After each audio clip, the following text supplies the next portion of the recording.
Hey everybody, my name is Siaka Siklo, and today we'll be having an overview of sampling. We'll be discussing the benefits, why researchers use it, and we'll also discuss the four methods of sampling. So imagine you're a researcher and you want to find out what percentage of Americans prefer Uber to Lyft.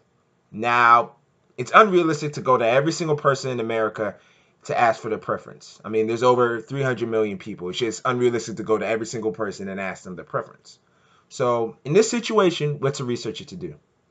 The answer is get a sample.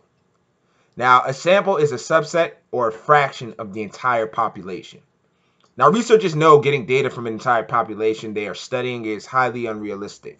So, their next best step is to get a sample. Now, the benefits of sampling is if the sample is a true representative of the population you're studying and you use the proper methods of sampling, then whatever inferences, associations, or conclusions you draw from the sample during your study can be applied to the entire population. Also, it's a lot cheaper and logistically more realistic to survey, let's say, 200 people on their preference between Uber and Lyft as opposed to going to over 300 million people in America and asking each individual what their preference is. Now, sampling, it's not perfect because it's a judgment call. As a researcher, if you're looking at a population, you have to select who you want to be your sample to study. Now, because you're choosing who your sample is going to be, there's a possibility of bias creeping into the sampling process. For example, there's non-response bias, which is just people don't respond to the research or the survey. Or kind of oppositely, there's convenience bias, which is people that are more accessible to the research are going to be more likely to be included in the sample. Now, there are four methods of sampling that researchers can use. The first one is simple random sampling. The second, stratified sampling. The third, cluster sampling. And last, multi-stage sampling. So first, we're going to discuss simple random sampling. And for these examples, I'm going to use some M&Ms to show you the difference between the four sampling methods. So simple random sampling is the first one we're going to discuss. And it's straightforward, just like it sounds. It's simple and random. So let's imagine that these M&Ms are the entire population that I want to study, right?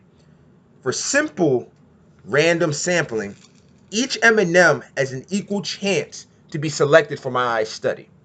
So if I'm gonna simply randomly pick, I'm gonna I'm gonna watch, take my glasses off, put my hand over my eyes, and just randomly select Skittles, or I'm sorry, M&Ms for the study.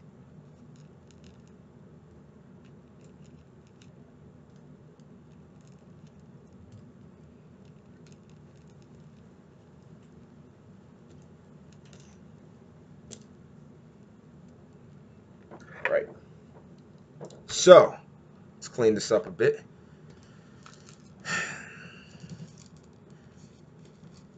Over here on this side,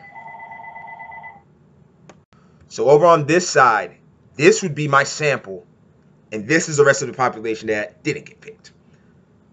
So like we said, simple random sampling, you just pick random people, and they are your sample. Now, for the second method, stratified sampling, it's a little different.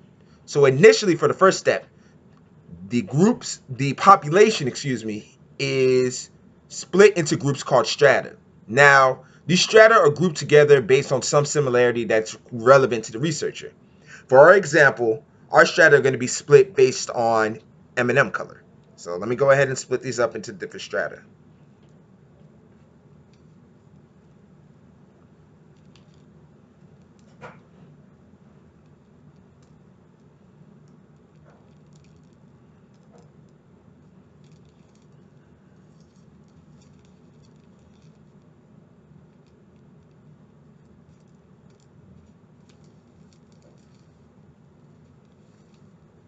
Now, as you can see, we have 6 different strata, and they're grouped together based on their color, which would be their similarity. Now, after you split the population, let me see.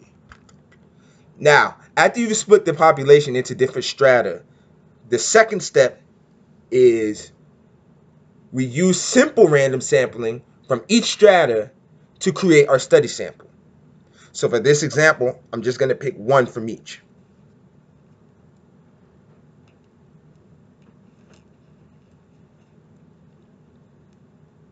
Now, these four become our study sample right here. They came from each strata. This method for researchers is most useful when each strata is similar with respect to the outcome. But the unfortunate downside is analyzing this data is much more complex than analyzing simple random sampling data. Now we move on to our third sample, cluster sampling. Now cluster sampling, it's similar to stratified sampling. First, we had to break the population, just like stratified sampling, we have to break the population into different groups called clusters. So just go ahead and break these up.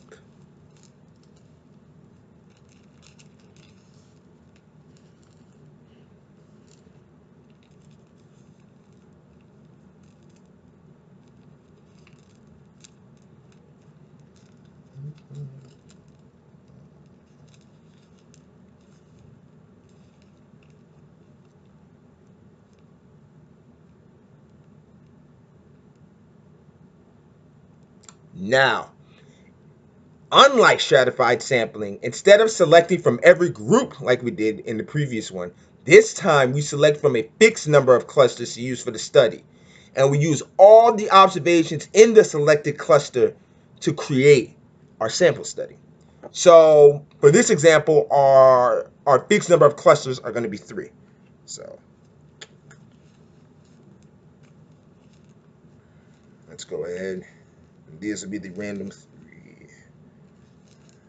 over here. So now, after selecting our fixed number of clusters, these 3 together now make up our study sample, these 3 clusters. And last but not least, we have multi-stage sampling, which is similar to cluster sampling, except rather than keeping all of the observations in these clusters, we're going to now use random sampling with each selected cluster, and that in turn becomes our sample study. So now we've had our clusters, and now we randomly select.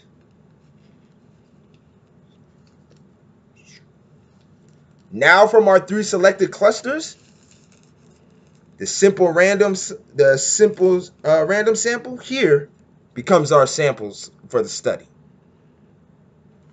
So let's just go. So in conclusion, what are you, the researcher, supposed to do when you can't ask every single person your research question? You get a sample. A sample is a fraction of people who represent everybody you want to participate in your study. The 4 methods of sampling we discussed today were simple random sampling, stratified sampling, cluster sampling, and multi-stage sampling. Now, while sampling is not perfect, it's a vital part of conducting research, and if carried out correctly, whatever inferences, associations, or conclusions you draw from the sample of your study can now be applied to your whole population. So this concludes our overview of sampling. I hope it was a helpful video, and that's it.